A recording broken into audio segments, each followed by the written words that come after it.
Let's start, and hopefully, I will shed some more light to what we have discussed last time.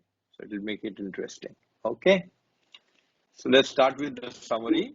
Parashat Shemini begins by discussing the events which occurred on the eighth day. The word Shemini means the eighth.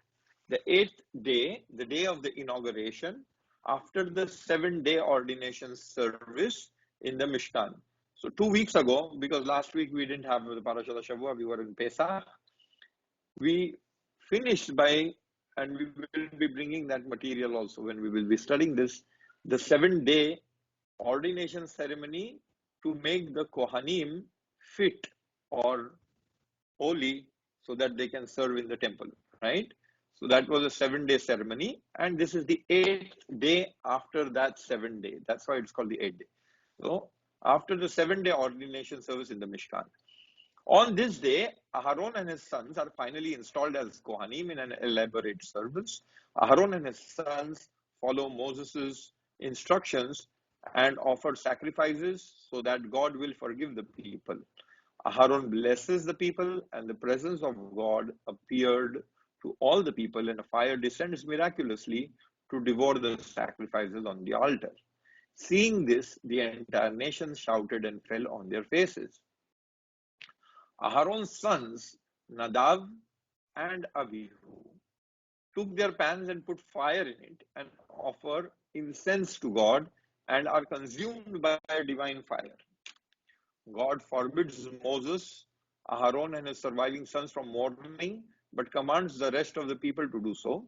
Aharon is told that Kohanim should not drink alcohol before entering the sacred tabernacle, and are further instructed to distinguish between the holy and unholy, and to teach the children of Israel the laws of God.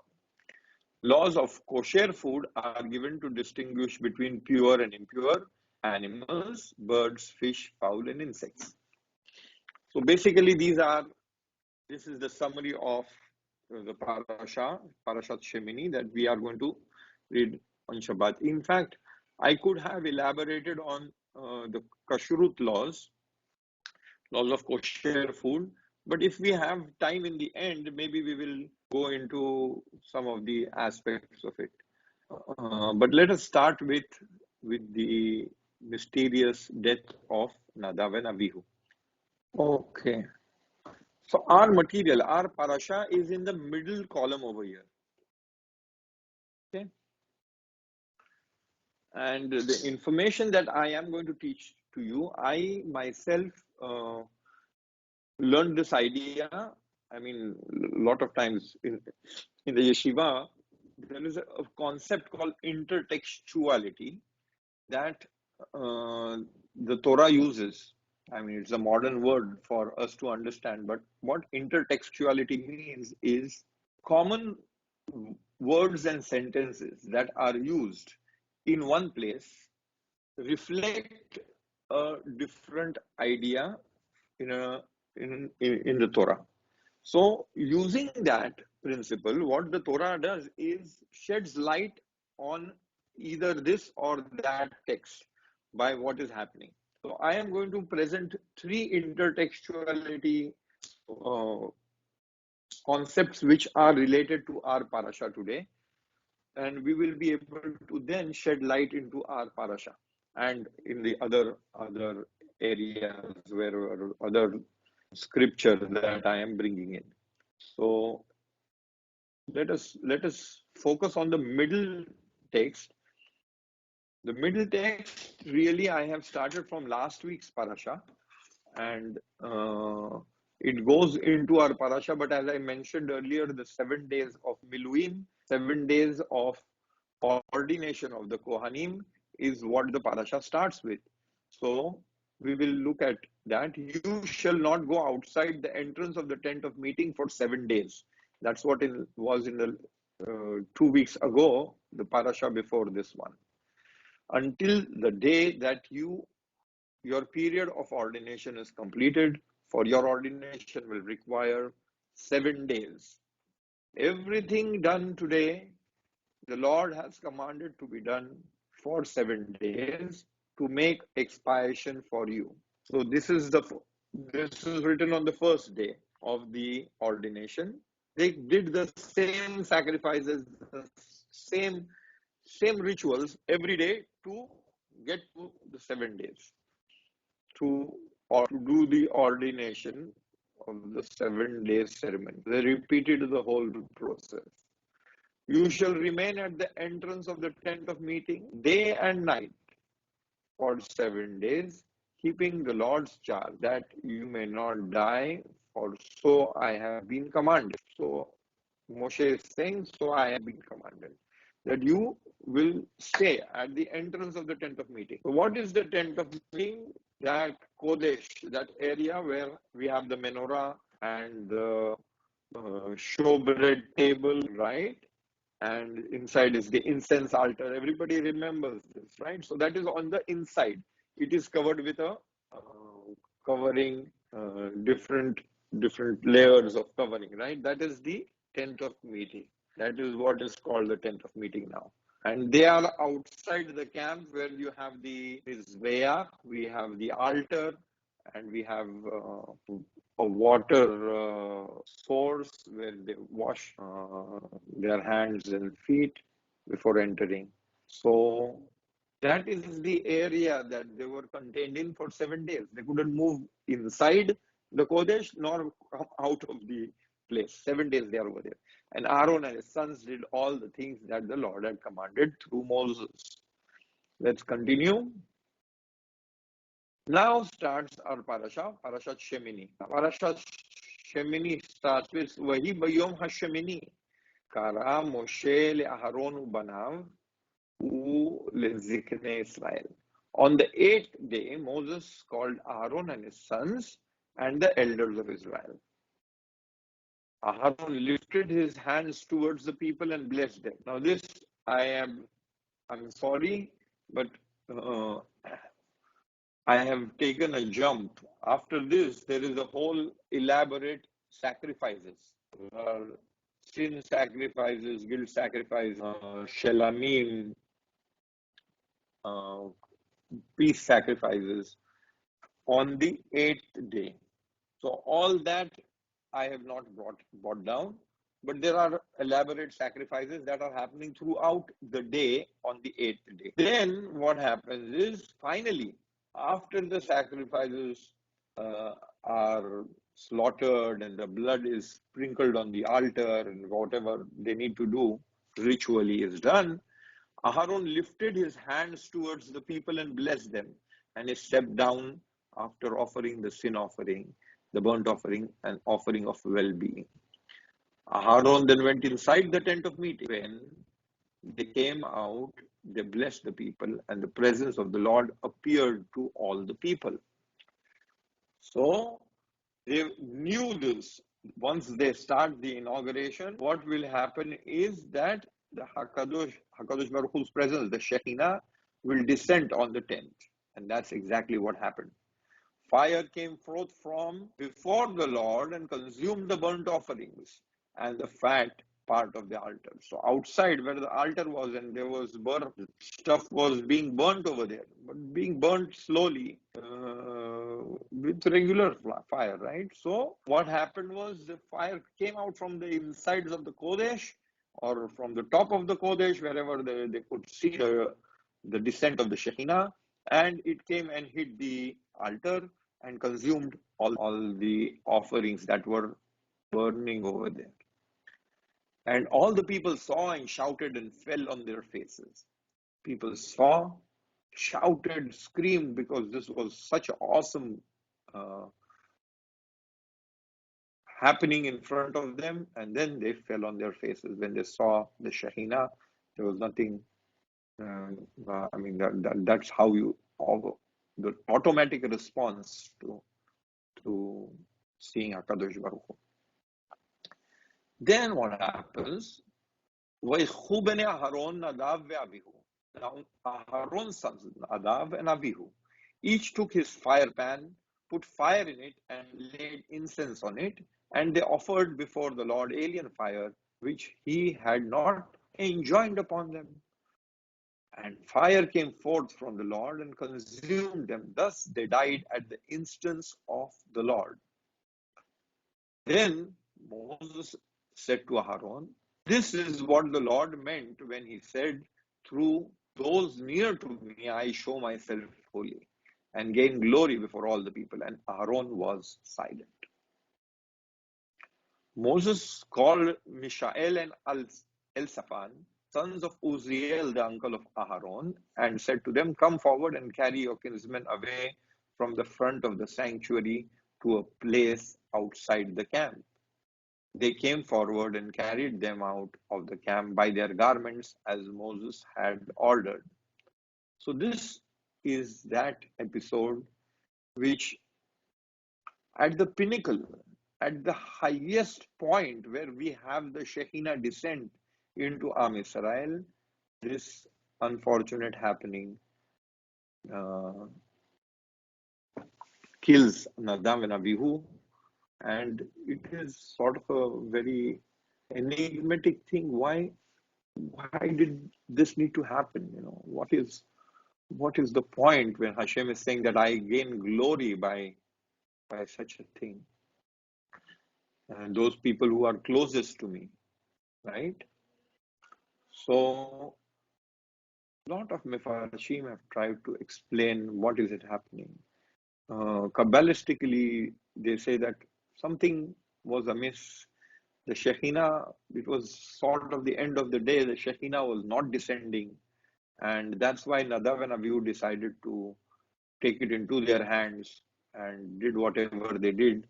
And because of their act, really, the Shekinah descended. So Moshe and Aaron were inside and they didn't know what was happening, but Nadav and Abihu were outside and they did this and they initiated the Shekinah, but that act was sort of not in the right ritualistic pattern, and that's why they got killed. So sorts of, according to that tradition, they sacrifice themselves so that the Shekinah will descend on Israel.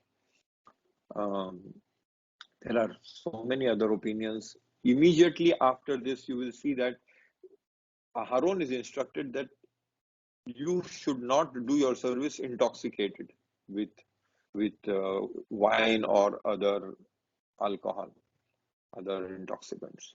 So they relate it and they say maybe these guys, it was their seventh day. Their Miluim, they were very joyous and very happy, and out of that joy, they had got drunk and they did a service which was not being fully aware. So maybe that was the reason that they got killed. Anybody from the audience who remembers last year's take that we discussed?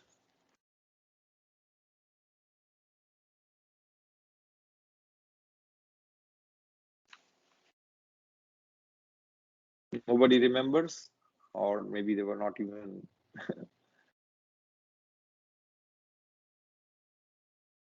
Okay, so let's first remind ourselves of what we spoke last year. On the right hand side, I have bought the relevant Pesukim, relevant verses from Bereshit that has an intertextual connection with our parasha. So let us look at that first, okay? And that was what we discussed last year. The Lord God took the man and placed him in the Garden of Eden to till it and tend it, right? Till it and tend it. I don't know if I can do this as we talk, but I think I can. You see that red ulashomra. That word leshomra is after Adam, in the very first story of creation, after the story of creation, for remember how many days it was? 7 days. Creation is 7 days. Here they are, Yoma Miluim is 7 days. And on the eighth day, what is happening over there? According to the story, our Hachamim differ a little bit.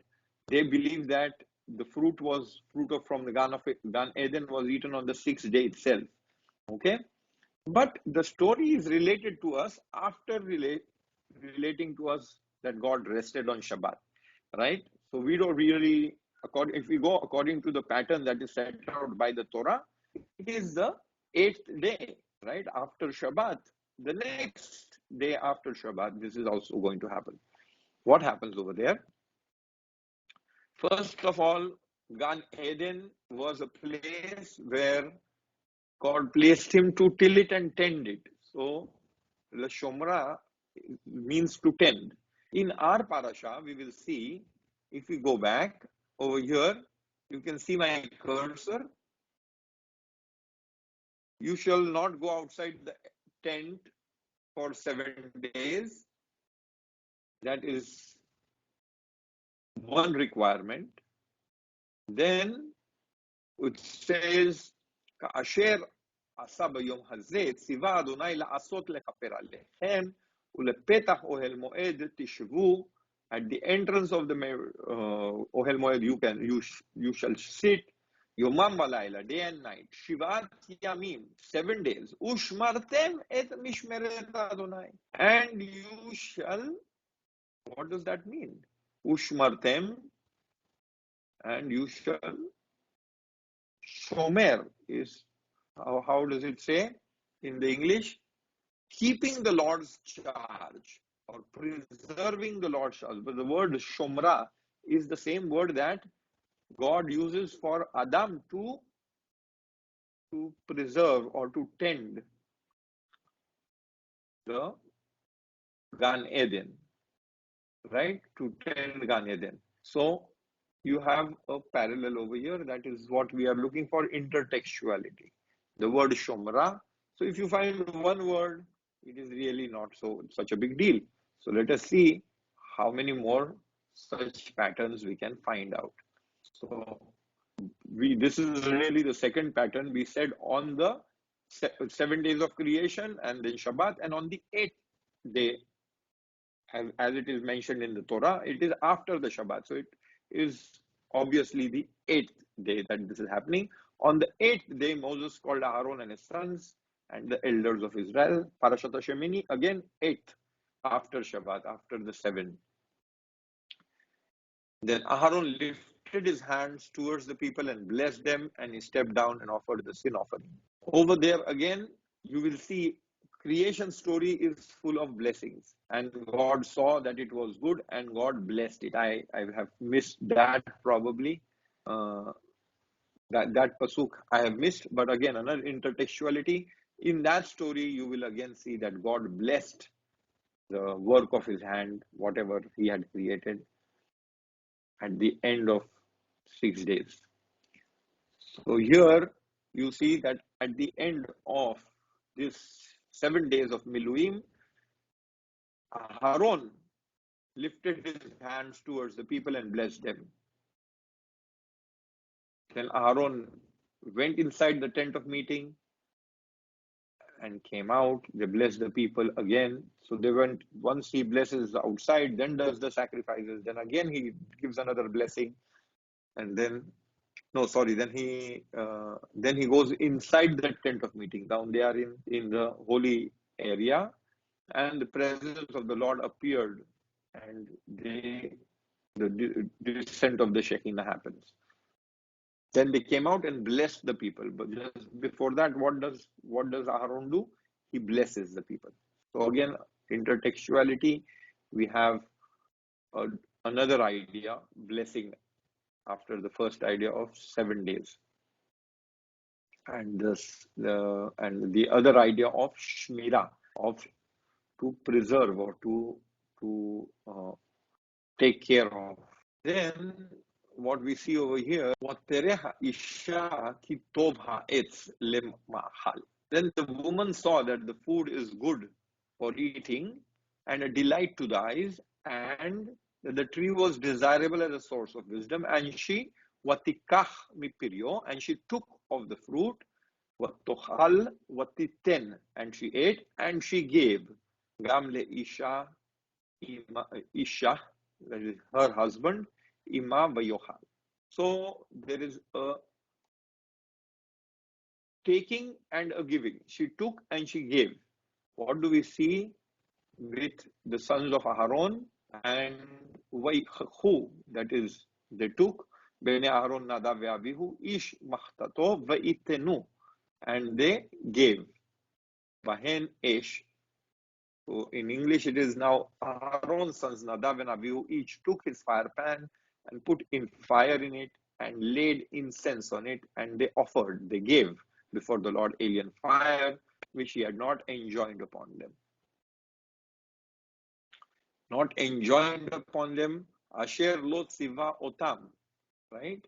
Asher lo tziva otam, that whole idea is again in the Gan Eden story. Then he said, who told you that you were naked? Did you eat of the tree from which I had forbidden you to eat? How does it work in Hebrew? Asher tziviticha lebilti achal mimenu achalt. Asher lo tziva otam, asher lo tziviti. Asher tziviti lebilti achol. So I had not commanded you to eat from that. So what? The question is, why does this story have an intertextual connection with Gan Eden story? What is Gan Eden story going to highlight about the death of Nadab and Abihu? That is the question we need to ask. Okay? Any ideas? The Torah wants us to relate it with Gan Eden story. For whatever reasons, it is using the same phraseology from Gan Eden. And the question is why? So we have to first ask ourselves, what is going on? What happens in Gan Eden? Let us analyze this. They were forbidden to eat that fruit. I think they still eat that fruit. Even in the story, like Correct. they were forbidden, Something but they still. on the given we have a forbidden fruit, and here there is a forbidden ritual that they ate the forbidden fruit, and there is a forbidden ritual that they did, and they were over there. Death follows, although we don't see that they die instantly, but that is why Adam and Eve become mortal. And over here, death follows instantly. Correct? Over there is one more that I missed.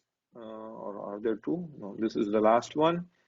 Another word that is, and the Lord God made garments of skins for Adam and Hava and clothed them. And then, and he basically kicked them out of Gan Eden. So he removed them from Gan Eden, right? Over here, after they die, Moshe asks Aaron's uncle's sons to bring them out. But how are they to be brought out? They came forward and carried them out of the camp by their garments as models. They couldn't touch the bodies, right? They had to pull them out from the camp or the Mishkan area by their garments. So again, another connection. Garments, same word, kuttanot, and bekutantam over here and bekutanot over here.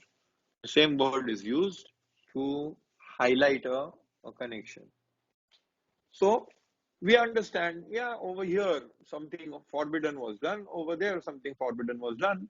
But is it just that, or is there more to it? What do we know about Nadav and Abihu's crime, guilt, mistake, whatever they did?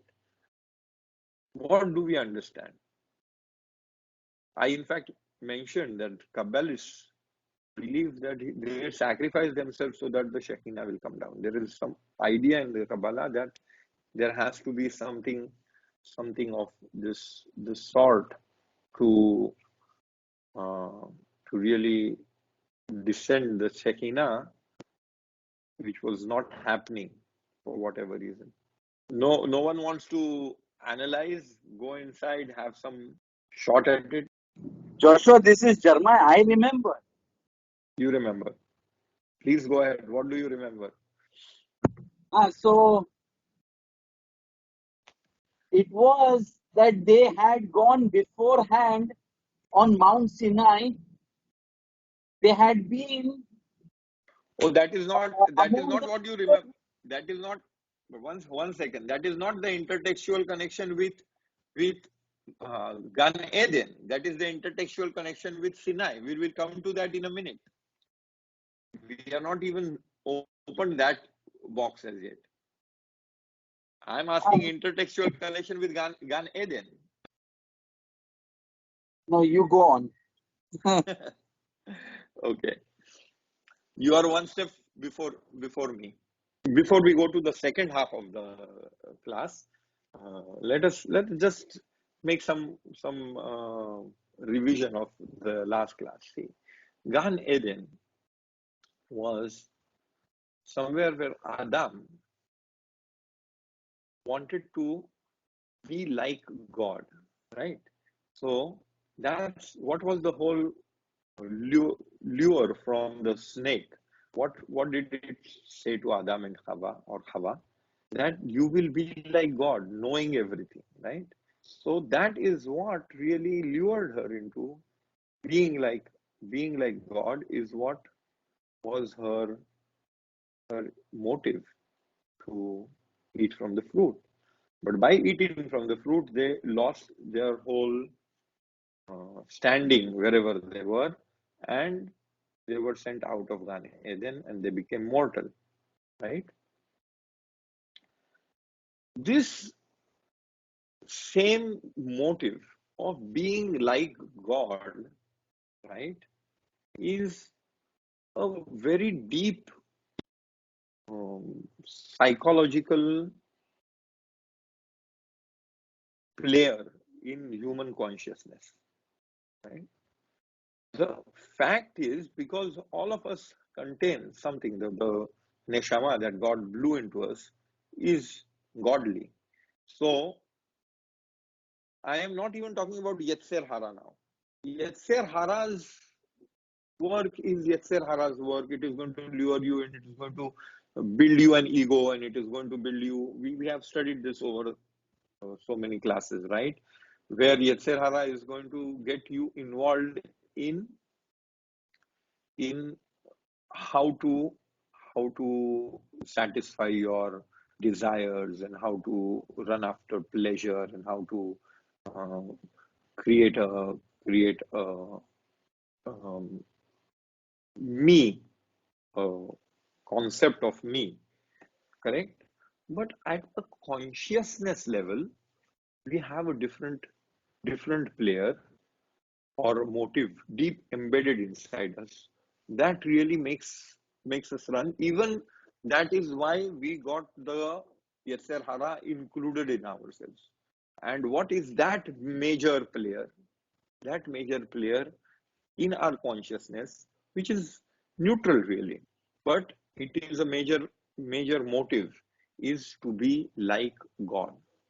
Okay, to be God, not like God, to be God. Why? Because that is an essence that we have because of the neshama, the divine spirit in us.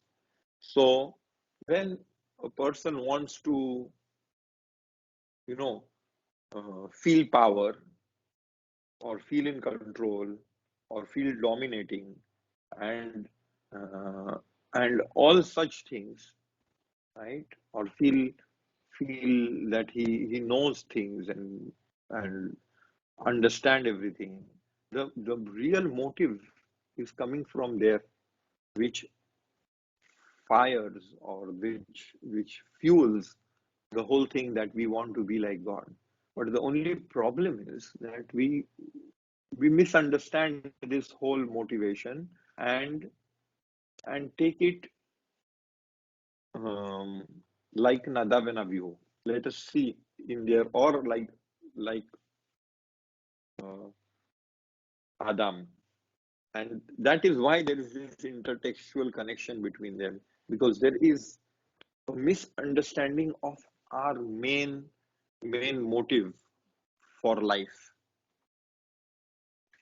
Hakadosh Baruch Hu sent us to this world with a plan.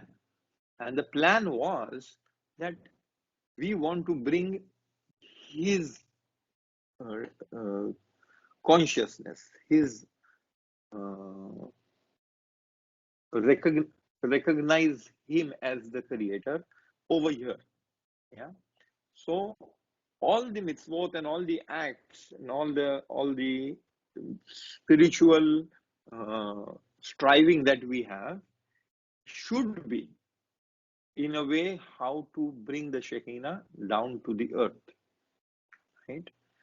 And that's exactly what Moshe and Aaron and Am Israel have achieved over here.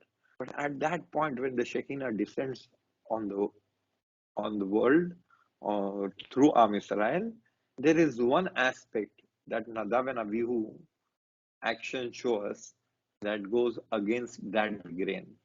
And that is the same problem that was with Adam and Hawa and why they ate the fruit. They ate the fruit because they wanted to be like God.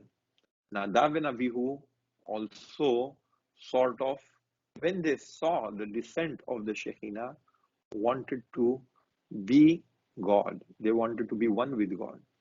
Okay, that is why, irrespective of what the Mefarshim say or what I'm going to show you over here that the presence comes once Moshe and Aaron are inside and they walk inside and do whatever they do, went inside the tent of meeting. When they came out, they blessed the people, and the presence of the Lord appeared to all the people. Probably the only avodah at that point in time, yeah, that was the ketoret, the burning of the essence.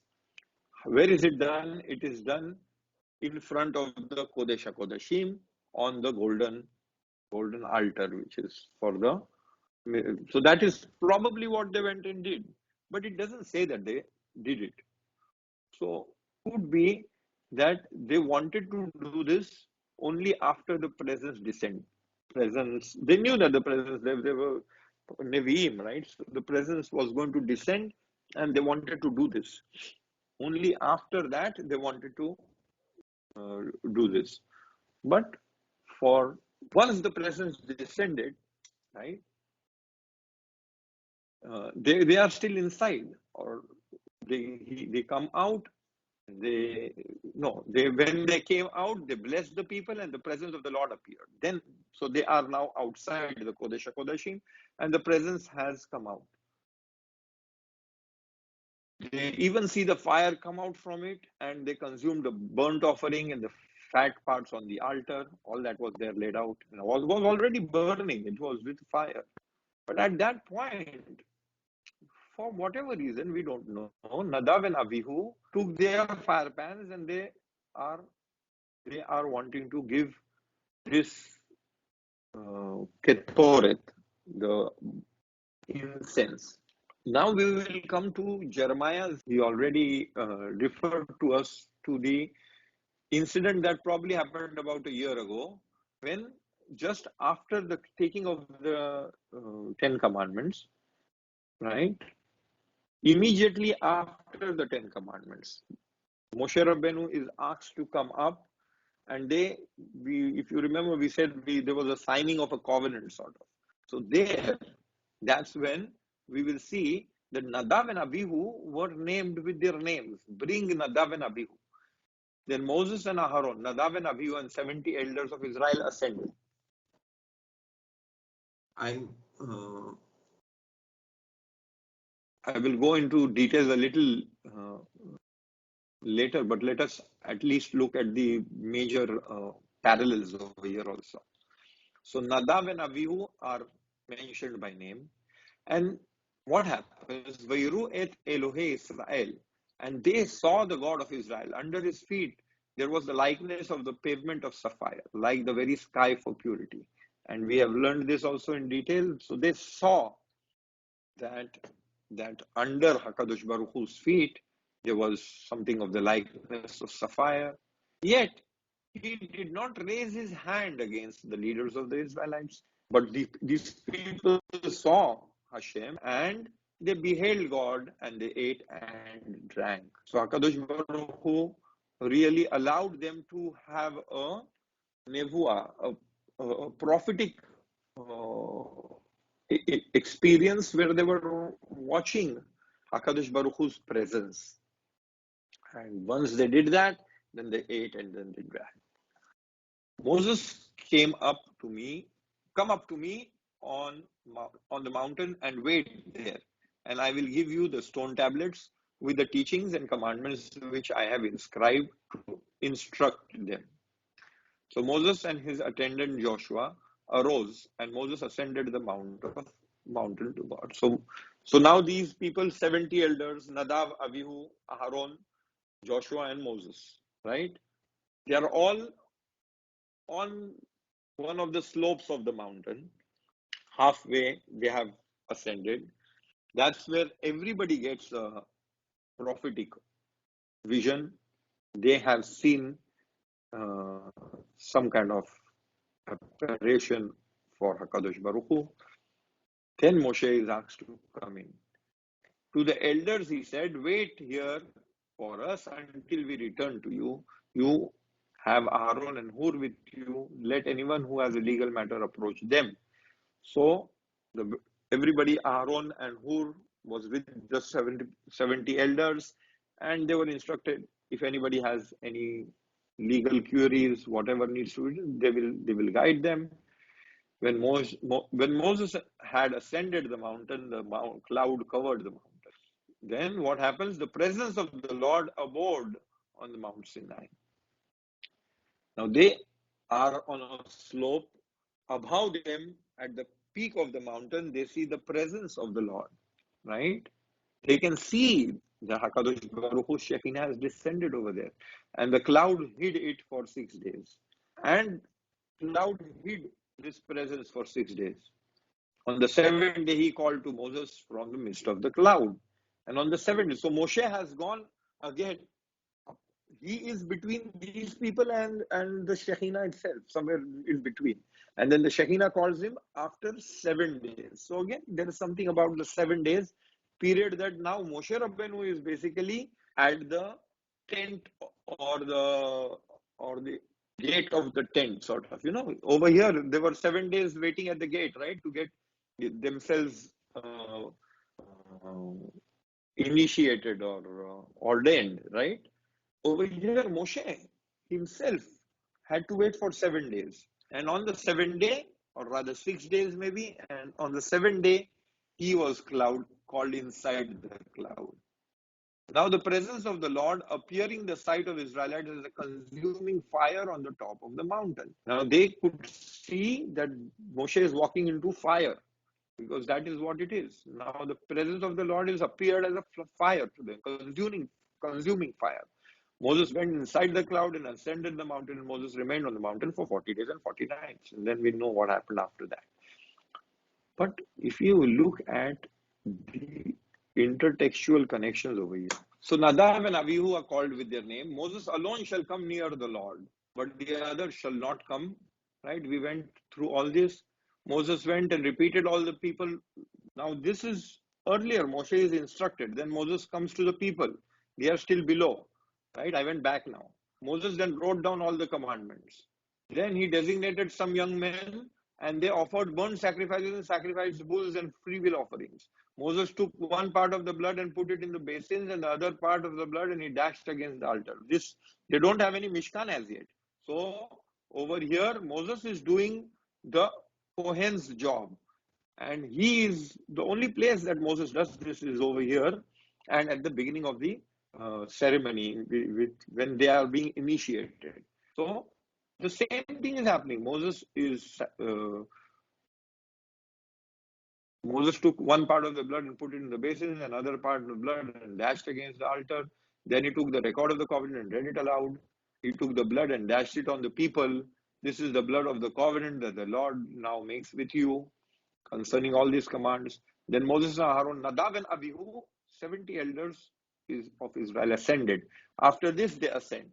After this, and they saw God of Israel. Over there also you will see Vayiru et Elohe Israel. The same words in our parasha today.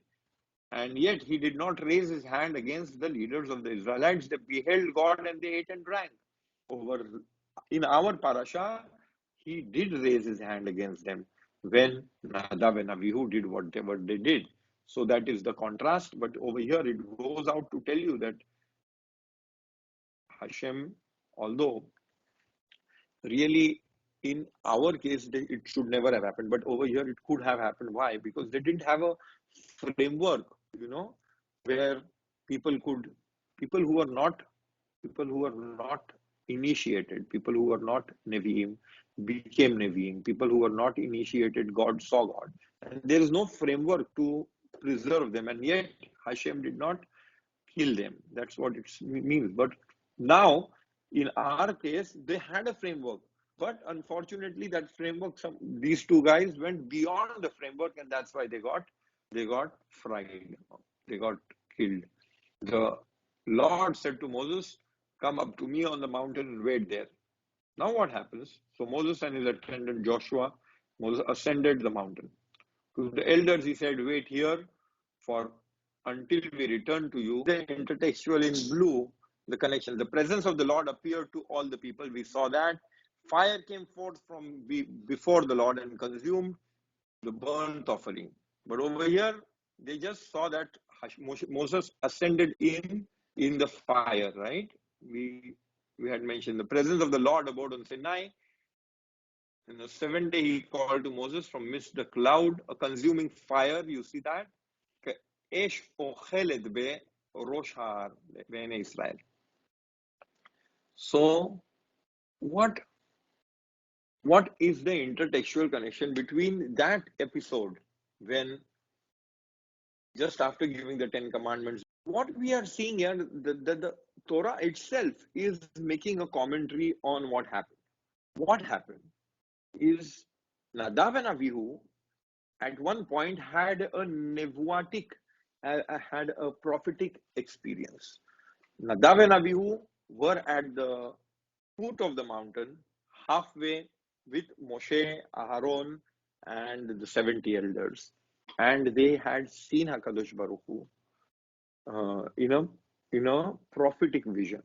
After that, they can see that the descent of the Shekinah is on the top of the mountain as a consuming fire. Well, they have this memory in their head, and now they are in the Mishkan. And in the Mishkan, it is the same thing. Instead of Moshe, they are there for the 7 days at the entrance, and at the peak point where the descent of the Shekinah happens, they are basically like Moshe Rabbeinu, wanting a peak experience with HaKadosh Baruch Hu. They know that a peak experience with HaKadosh Baruch Hu can be had by the highest avodah in the Mishkan is the Ketoret. The incense is the highest avodah. After everything is done, that is the peak avodah in the Mishkan. It represents the highest level in terms of how deep experience you can have of the divine. So what they did was something, both of them, that it's very, very weird. I mean, in fact, Hakamim even said that they didn't even ask each other. Both of them decided out of their own initiative to do something which was supposed to be done by their father, Aaron, inside. And they probably don't even know if he did it inside or he didn't do it inside. The Mefarshim said he didn't do it because he was waiting for the Shekinah to come and then he wanted to do it. But they went ahead and they did it outside. Some Mefarshim even say that they entered the Kodesh HaKodashim, but from whatever is mentioned over there, it seems like they did the Avodah, which is really mentioned later as the Avodah of Yom Kippur. So they may have been taught all this. What was this learning for those 7 days? They were learning all the ins and outs and the laws. So for us, it is mentioned later, but they knew probably that this is not only the Avodah, the highest Avodah, but the Avodah of the highest day, which is Yom Kippur. And they decided out of their own volition to do this Avodah just because the Shekinah has descended, and they wanted to now experience a prophetic experience, because there are two different, uh, or rather, we have three different divisions in Israel. We call them, there are three: uh, the Malchut, the kingship; the Kehuna, the priestlyhood; and the Kohanim. There are three leaderships in Israel. When the king is leading, it is out of majesty and out of firm control. The Kohen is leading out of love and asking for expiation and asking for mercy from HaKadosh Baruch Hu. And he is our representative in front of HaKadosh Baruch Hu. And the Navi, the prophet, is that vehicle that can even show the king his place when he is out, and deal with the Kohen when he is mistaken. So we have a triangle sort of leadership, and Nadav and Avihu really made the mistake of misinterpreting what the Kehuna was for what the prophet was. They wanted that prophetic experience. They had had a prophetic experience, and they wanted a heightened prophetic experience when they were doing their avodah of the Kohen. And the avodah of the Kohen to some extent opens up a prophetic channel, but it is not exactly the same thing. And when such channels are opened and they're doubled up, sort of, they have one channel open for them, and they also want prophecy through that channel, something tremendous. I mean, the influx is so high that they got themselves burned by it.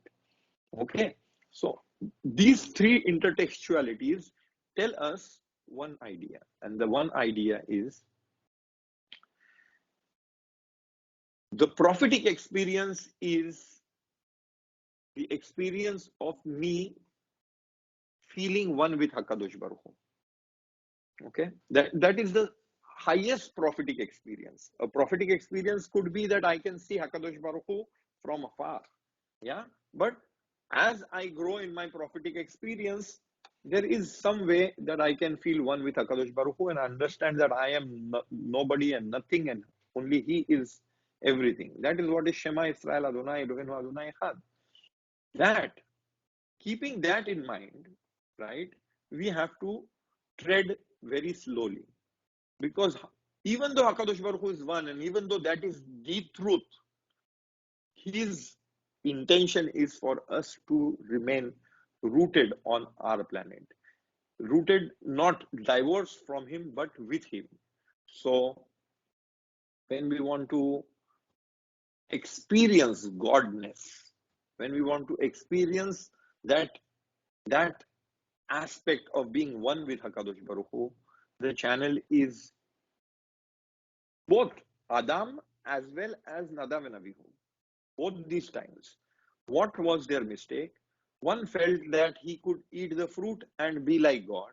The other felt like he could achieve that ritual, achieve that the pinnacle, by when they saw in front of them the same experience that they had experienced earlier at Mount Sinai. They couldn't help themselves but jumped into it, right?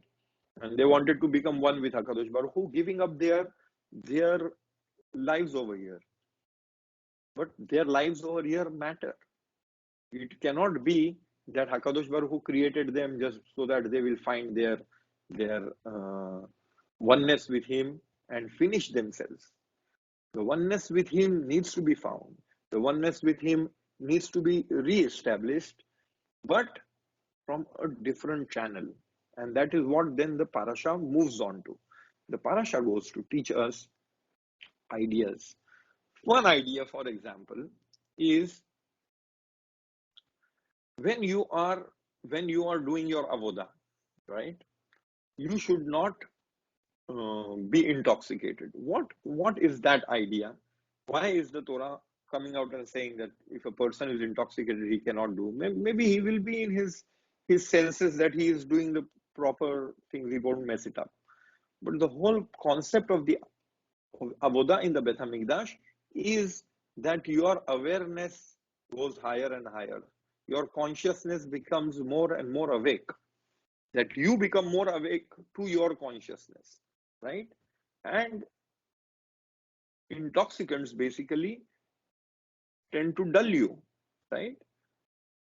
Like the doctor uh, who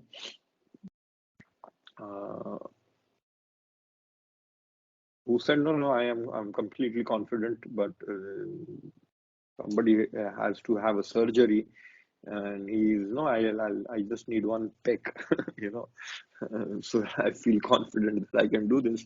Nobody wants to be with such a doctor, right? Because he won't be completely, and you need him to be very, very much awake when he is doing his thing. Similarly, in the Beit HaMikdash, much more so. Not only like in surgery, much more so that you have to be totally, totally present over there.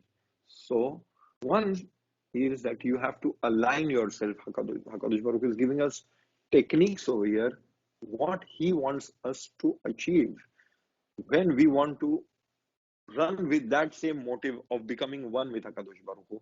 So Hakadosh Baruch Hu say, okay, you want to become one with yourself. One, you cannot give up your body. Two, you cannot even give up your mind. Your mind, like in intoxicants, you give up your mind and you can feel very much, you know, in your, I don't know what to call it, but you could say that there is in your element, sort of you are inhibited, your inhibitions fall down when you are drunk, you know, you're so many things that's why people like to drink. Those things, although it may seem that they are bringing you to your core, but really it is not, because you cannot give up your mind. The mind is the tool that you have to use to reach to this oneness. And then the whole parasha moves on to a second chapter or second discussion about kashrut. Now, kashrut, what is kashrut? And we spoke about this last time. Kashrut is how every aspect, and in the aspect that is discussed in our parasha is about food, is going to allow you to imbibe holiness. So, by eating certain animals which Hakadosh Baruch Hu has permitted, by forbidding ourselves animals that are not permitted, and we could scientifically think about it, which animals are permitted, which animals are not permitted health wise, but there is more to it, right? These animals are vegetarian animals, more or less, that are permitted to us. They are not as cruel, and all those aspects do affect the food we eat, do affect us and our consciousness. So our consciousness is really the main thing that needs to be kept pure, so that it will be able to imbibe holiness. And that is the only way, because if I want to be like God, it is not that I want to know everything like Adam thought, that once he has fruit of knowledge, knowledge is going to make him like God. Neither is it that by giving up my physicality and my mental structure, that I will just consciousness will sort of connect back into the super conscious.